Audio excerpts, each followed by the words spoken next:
Hello students, my name is Aman Sharma. Today we are going to discuss triangles. Basically in this chapter we will discuss congruency of triangles. I hope you all are aware, you have studied congruency in the previous class, so I will discuss the rules in brief.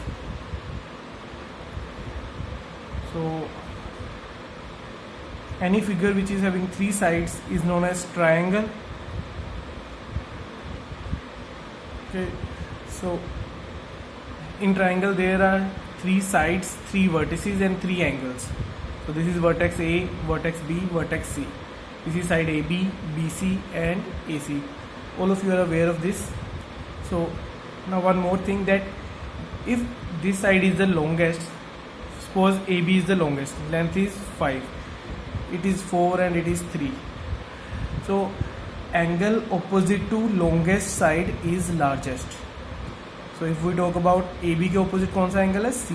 So angle C is largest, and the shortest side is AC. Angle opposite to the shortest side is smallest. So AC के opposite जो angle है, that is the smallest one. If two sides are equal, then these two angles are also equal. This is isosceles triangle. If all three sides are equal, then all the three angles are also equal. This is equilateral triangle, and in equilateral triangle all angle is equal to 60 degree, but it can vary in the case of isosceles triangle, but these two angle is always equal. So इस side के opposite this angle, angle opposite to this side, these two angles are equal.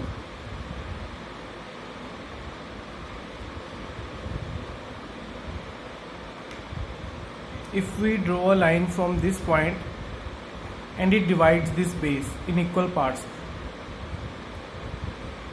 So if I draw a line from vertex A to the point to the line BC and it divides BC into two equal parts, that means this AD is a median. So ये AD क्या है? Median. वो line जो एक vertex से start हो और उसकी जो ऑपोजिट साइड है उसे डिवाइड कर दे इक्वल पार्ट्स में, that is known as median. So एक मीडियन यहाँ से हो जाएगा and one median from this. This all median always coincide at a point, and this is known as centroid. This point is known as centroid, where all the three median coincide. So वो particular point जहाँ पे all three medians intersect करते हैं उसे हम कहते हैं centroid. Same इसी तरह से हर एक ट्राइंगल में एक एल्टीट्यूड भी होता है. एल्टीट्यूड दैट इज इस पॉइंट से शुरू किया और यहाँ पे एक परपेंडिकुलर आपने ड्रॉप कर दिया, एंड सारे के सारे एल्टीट्यूड जिस पॉइंट पे मीट करते हैं उस पर्टिकुलर पॉइंट को हम क्या कहते हैं? Orthocentre. So if these all are perpendiculars, so this is point is ortho center, known as ortho center. Now the next topic, the main topic for this chapter is congruent triangles. So congruent triangles, first of all we will discuss congruent figures. Congruent figures क्या होती हैं? So जो exactly same हो, जैसे आपने देखा होगा 1 rupee coin. So all 1 rupee coin एक जैसे होते हैं सारे के सारे, उनके सारे एंगल सब कुछ अगर देखा जाए, किसी विड्थ होगी या वेट हो गया, सब कुछ exactly same. So that is known as congruent figures. So वैसे अगर बेसिकली बात करें, अगर कोई एक फिगर है, अगर इसके ऊपर मैं एक और फिगर सेम रिप्लेस कर दूं और बिल्कुल एग्जैक्टली ऊपर फिट हो जाए, हमें कोई भी एक्स्ट्रा चीज़ ना दिखाई दे, हमें सिर्फ एक ही फिगर दिखाई दे टॉप व्यू से, ऊपर से हमें सिर्फ एक ही दिखाई दे, दैट मीन्स दोनों फिगर क्या है? कॉन्ग्रुएंट. सो जो एक दूसरे के ऊपर कोइंसाइड कर सकें. सो हम नॉर्मल लैंग्वेज में कह सकते हैं the exactly same figures are known as congruent figure.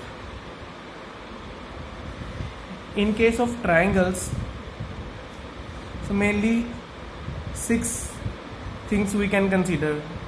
For example, these are two triangles ABC and PQR. So यहाँ पे हमारे पास एक एंगल A है, एक angle P, angle Q, angle R, angle B and angle C. So इस triangle से ये 3 things and 3 sides AB, BC and AC up CA, and PQ, QR and PR. सो हमारे पास 3 साइड्स हैं वो 3 एंगल्स हैं total इन 2 figures में। अगर triangles की बात करें तो हमारे पास यही चीज़ है। अगर ये सारी साइड्स एक दूसरे corresponding sides and corresponding angles के इक्वल हों तो हम इन्हें क्या कहेंगे, कॉन्ग्रुएंट ट्राइंगल। फॉर एग्जांपल अगर ये एंगल ए एंड ये एंगल पी एग्जैक्टली इक्वल हो, ये एंगल बी इस एंगल के इक्वल हो, ये सी आर के इक्वल हो, ये ए बी साइड इस साइड के इक्वल हो, बी सी साइड इस साइड के इक्वल हो, ए सी साइड पी आर के इक्वल हो, अगर ये सारी कंडीशंस फुलफिल होंगी तभी हम बोलेंगे कि दोनों ट्राइंगल्स क्या हैं, कॉन्ग्रुएंट।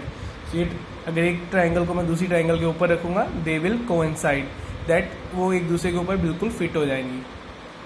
आई गेस थोड़ा सा आपको क्लैरिटी है, वैसे आपने प्रीवियस क्लासेस में भी पढ़ा होगा ये, अगर नहीं पढ़ा then also you can understand कि कॉन्ग्रुएंट ट्राइंगल्स बेसिकली होता क्या है। अगर एक ट्राइंगल के सारे एलिमेंट्स, अगर इनको हम एलिमेंट्स बोलें जैसे 1 2 3 4 5 6, in all there are 6 elements of one triangle, ये सारे के सारे 6 एलिमेंट्स दूसरी ट्राइंगल के 6 एलिमेंट्स के इक्वल होंगे, then these 2 triangles are congruent. और we can say if all triangles congruent कब होंगी, जब सारे के सारे एलिमेंट्स इक्वल होंगे। Now I am using again and again one word corresponding. So ये कोरिस्पॉन्डिंग का क्या मतलब है? कोरिस्पॉन्डिंग का मतलब ये है जो ए आपका पी के इक्वल होगा, जो सी आपका आर के इक्वल एंड बी आपका क्यू के। ऐसा नहीं है कि ए इसके इक्वल है, एग्जैक्टली एक एंगल ए की कोरिस्पॉन्डिंग एंगल के इक्वल होगा। फॉर एग्जाम्पल अगर मैं एक राइट एंगल ट्राइंगल बनाऊं, so this is 90 degree, A B C P Q R. So ये angle B and angle Q 90 degree है, so that means angle B must be equal to angle Q, and now this side BC must be equal to QR and this angle P must be equal to A, so AC किसके equal हो जाएगी, PR। so इस तरह से ऐसा नहीं है कि AB जो है सारी साइड्स के इक्वल हो, नो, AB कोरिस्पॉन्डिंग किसके है, PQ के, AC कोरिस्पॉन्डिंग किसके है, PR के, एंगल A किसके कोरिस्पॉन्डिंग है, एंगल P के, एंगल C किसके कोरिस्पॉन्डिंग है, एंगल R के। ठीक है, सो ये तो था सिंपल कन्ग्रुएंसी। अब हर एक 2 ट्राइंगल्स को कन्ग्रुएंट करने के लिए हमने कुछ रूल्स बनाए हुए हैं। ऐसा नहीं है कि हमें सारे के सारे 6 एलिमेंट्स इक्वल प्रूव करने होते हैं, बट हमारे पास कुछ रूल्स हैं, उन रूल्स की हेल्प से हम 2 ट्राइंगल्स को कन्ग्रुएंट बोल सकते हैं। वो रूल कौन कौन से हैं that we will discuss. Conditions for congruency of triangles, now we will discuss the condition और the rules. So first rule is SAS, side angle side. So let us again take 2 triangles. ठीक है, so A B C P Q R। अब ये rule क्या कह रहा है, side angle side.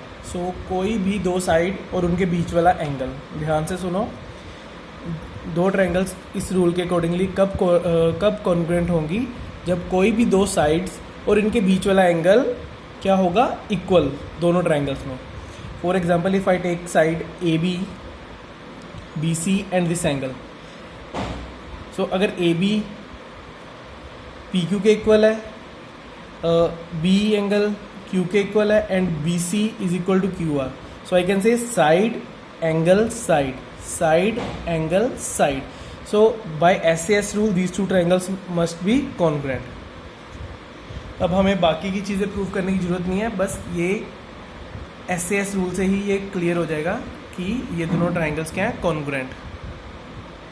इसी तरह से हमारे पास और भी रूल्स हैं, साइड्स चेंज हो सकती हैं, बट आपने ये अगर AC एंड BC भी साइड हो सकती है, बट उनके बीच वाला एंगल ये वाला होना चाहिए। यहाँ अगर मैं PR एंड QR की बात करूँ, AC एंड BC की बात करूँ, तो इनके बीच वाला एंगल अगर इक्वल है, ये साइड इस साइड के इक्वल है, ये साइड इस साइड के, और ये बीच वाला एंगल भी इक्वल है, तब भी हम बोल सकते हैं कि साइड एंगल साइड रूल से ये दोनों ट्राइंगल्स क्या है, congruent. Okay, in the same manner there is a second condition, angle side angle.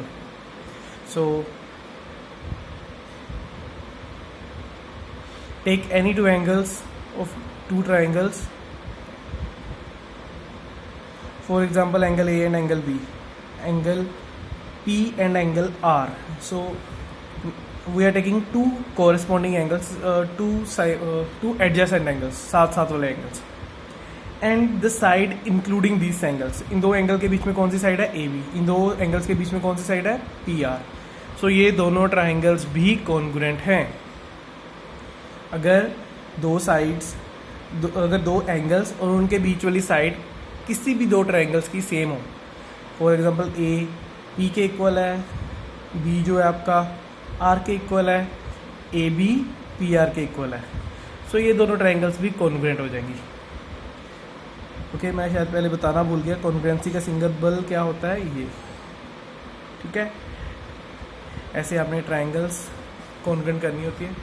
अब एक चीज़ ध्यान देने वाली क्या है, अब मैंने ये साइड नहीं लिया, मैंने ये वाली साइड लिया, सो हम इन्हें लिखेंगे कैसे, एंगल ए किसके इक्वल है, पी के। सो पहले मैंने एंगल ए लिख दिया, फिर यहाँ पे पहले मैं लिखूंगा angle P, then angle B और एंगल आर। अगर आप एंगल बी लिख रहे हो यहाँ पे, तो यहाँ पे क्या आ जाएगा, एंगल आर। सो ये दोनों एंगल ऑब्वियसली ये दोनों भी इक्वल ही हैं, तो यहाँ पे सी आ जाएगा और यहाँ पे आर। सो इसे कहते हैं हम कोरेस्पॉन्डिंग। सो ए किसके कोरेस्पॉन्डिंग है, पी के, सो हमने यहाँ पे भी पी लिखा। बी किसके कोरेस्पॉन्डिंग है, आर के, सो हमने आर लिखा। द सेम वे क्यू किसके कोरेस्पॉन्डिंग है, सी के, सो हमने थर्ड नंबर पे यहाँ पे सी लिखा, थर्ड नंबर पे यहाँ पे क्यू, फर्स्ट नंबर पे ए, फर्स्ट नंबर पे पी, यहाँ पे बी एंड यहाँ पे सेकंड नंबर पे आर, थर्ड नंबर पे सी एंड क्यू। सो आपने ये सीक्वेंस नहीं भूलना जब भी आप दोनों ट्राइंगल्स लिखोगे, ठीक है। Next is S S S, triple S. अगर कोई भी दो ट्राइंगल्स हैं and P R Q A B C, A C side आपकी इसके इक्वल है, ए बी इसके इक्वल है, and this side is equal to this side. So ये दोनों ट्राइंगल्स भी कॉन्ग्रुएंट हैं by triple S rule, side side side rule. तो इन्हें भी हम कैसे लिखेंगे, ए किसके इक्वल है, सपोज हमारी ए सी किसके इक्वल है, इसके ए सी किसके इक्वल है, पी क्यू के। सो अगर मैंने पहले ए सी लिख दिया तो यहाँ पे पहले क्या आ जाएगा, पी क्यू। उसके बाद जो साइड बच गई है जो, तो यहाँ पे हम बी लिख देंगे, यहाँ पे आ जाएगा आर, ठीक है। तो आपने ध्यान रखना है। अब आप देख सकते हो यहाँ से हम क्रॉस चेक कर सकते हैं, क्यू आर, ये क्यू आर है, यहाँ पे क्या है, सी बी, तो यही साइड है ना, दोनों इक्वल थी, यस इक्वल थी। अगर मैं इनकी बात करूँ, P R and A B, P R कहाँ पे है आपकी, P R A B, yes ये भी इक्वल है। अगर हम बात करें पी क्यू की एंड ए सी, ये आपकी पी क्यू है, ये आपकी ए सी, तो ये साइड्स भी आपकी इक्वल है, ठीक है। नेक्स्ट रूल आपका क्या है, क्योंकि कई बुक्स में ये रूल मेंशन नहीं होता, एंगल एंगल साइड। सो ये rule quite similar to angle angle side rule है, क्योंकि अगर हम बात करें, अगर ये दोनों एंगल इक्वल है, ऑब्वियसली ये थर्ड एंगल भी आपस में इक्वल ही होगा, क्योंकि दोनों किसी भी दो ट्राइंगल्स में, हर एक ट्राइंगल में टोटल एंगल का सम कितना होता है, 180। अगर दो एंगल इक्वल है, ऑब्वियसली थर्ड एंगल भी इक्वल होगा। तो ये जो एंगल साइड एंगल रूल है, इसे हम एंगल एंगल साइड भी कह सकते हैं। तो इसलिए कई बुक्स में ये मेंशन नहीं होता, क्योंकि आप इसे इजीली चेंज कर सकते हो। इसमें सपोज ये दोनों एंगल्स इक्वल थे, तो आप ऑब्वियसली ये कह सकते हो ये थर्ड एंगल भी इक्वल है, तो ये बन गया ना एंगल साइड एंगल रूल बन जाएगा उसी से। ओके, मैं दोबारा से यही रूल यहाँ पे एक्सप्लेन कर देता हूँ, ध्यान से देखो। ए B C,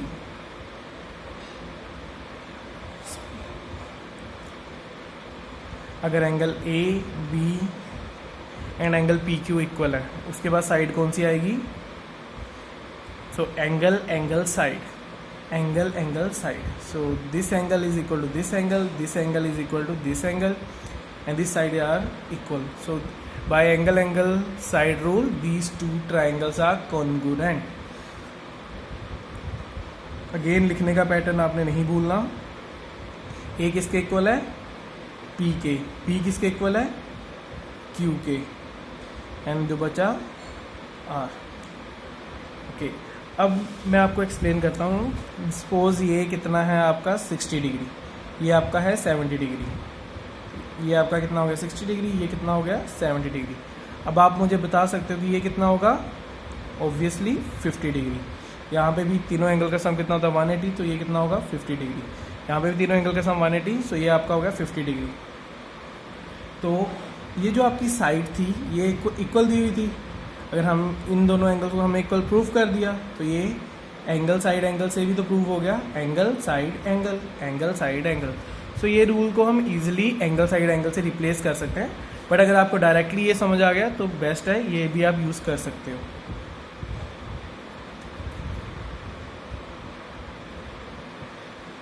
Then one more rule is RHS.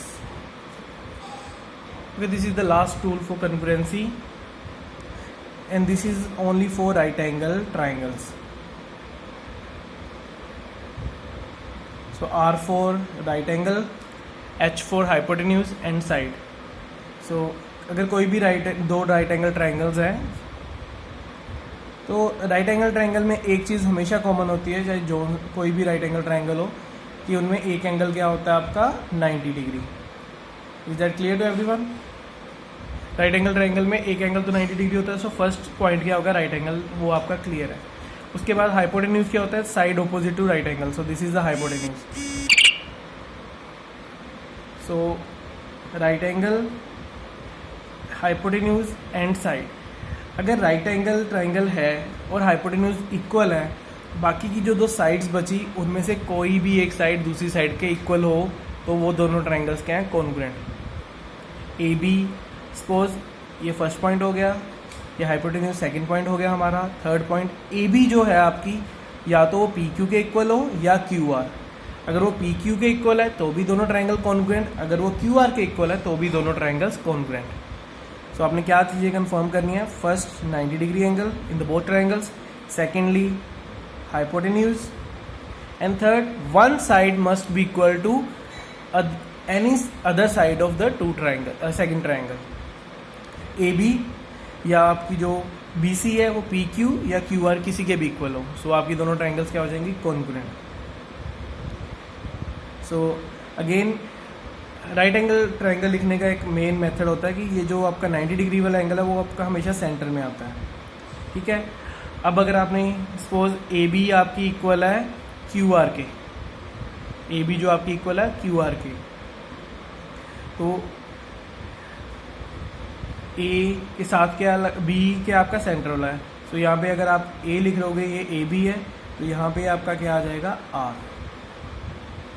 तो इसका मतलब जो ए पॉइंट है वो किसके इक्वल हुआ, आर के, बिकॉज ये साइड और ये साइड इक्वल थी। सो क्यू तो दोनों में इक्वल है, तो क्यू से हम अगर साइड की तरफ जाएं तो यहाँ पे आर आ रहा था, यहाँ पे ए, ठीक है। तो यहाँ पे थर्ड क्या बचा, सी, यहाँ पे थर्ड क्या बचा, P. So angle A B C is congruent to R Q P, ठीक है। आप चेक भी कर सकते हो, अगर मैं यहाँ पे पी आर लूँ तो ये कौन सी साइड है, पी आर। यहाँ पे ये फर्स्ट एंड थर्ड की कौन सी साइड बन रही है, A C, that is hypotenuse, दोनों के इक्वल है। अगर मैं आर क्यू की बात करूँ, आर क्यू तो ये वाली साइड, यहाँ पे ये क्या बन रहा है, ए बी। अगर मैं बी सी की बात करूँ, B C, this is B C, this is Q P, this two sides are also equal, क्योंकि ये रिमेनिंग साइड है तो ये इक्वल ही होगी, बिकॉज आपने पढ़ा हुआ पाइथागोरन ट्रिपलेट्स। तो अगर दो टर्म सेम है, definitely third term will be same due to Pythagoras theorem. I guess सारे रूल्स आपको क्लियर हैं। Now we will discuss the next point, that is अगर दो ट्राइंगल्स, अगेन मैं वही चीज़ डिस्कस कर रहा हूँ जो पहले भी की है, D E F triangle A B C. अगर दो ट्राइंगल्स हमें कॉन्ग्रुएंट दी हुई है, ये सिंबल लगाया हुआ है, तो दैट मीन्स जो हमारी ए बी साइड है वो डी ई के इक्वल है, B C side E F के इक्वल है, A C side D F के इक्वल है। अगर मैं और एंगल ए एंगल डी के इक्वल है, एंगल बी एंगल ई के इक्वल है, एंगल सी एंगल एफ के इक्वल है। अगर ये सिंबल आपको लगाया हुआ, दैट मीन्स ये दो ट्राइंगल्स क्या है, कॉन्ग्रुएंट। अगर हम ड्रॉ करेंगे, यहाँ पे अगर एंगल ए है तो इसके कॉरेस्पॉन्डिंग यहाँ पे डी आएगा, यहाँ पे अगर बी है तो यहाँ पे क्या आएगा, ई, यहाँ पे अगर सी है तो यहाँ पे क्या आएगा, F. A B side E D के इक्वल है, B C side E F के इक्वल है, बी सी ई एफ के इक्वल है, and A C D F के ACDFK. So this is the basics of congruency, basic of congruent triangles. तो आपने पहले भी पढ़ा हुआ है, तो आपका थोड़ा सा रिवाइज ही होगा जस्ट इससे. तो जो आपका नेक्स्ट है एक्सरसाइज मैं नेक्स्ट वीडियो में स्टार्ट करूँगा, but before that you must see this video, watch this video and revise the rules from your book. Thank you for watching and do subscribe to this channel for more such videos. Thank you.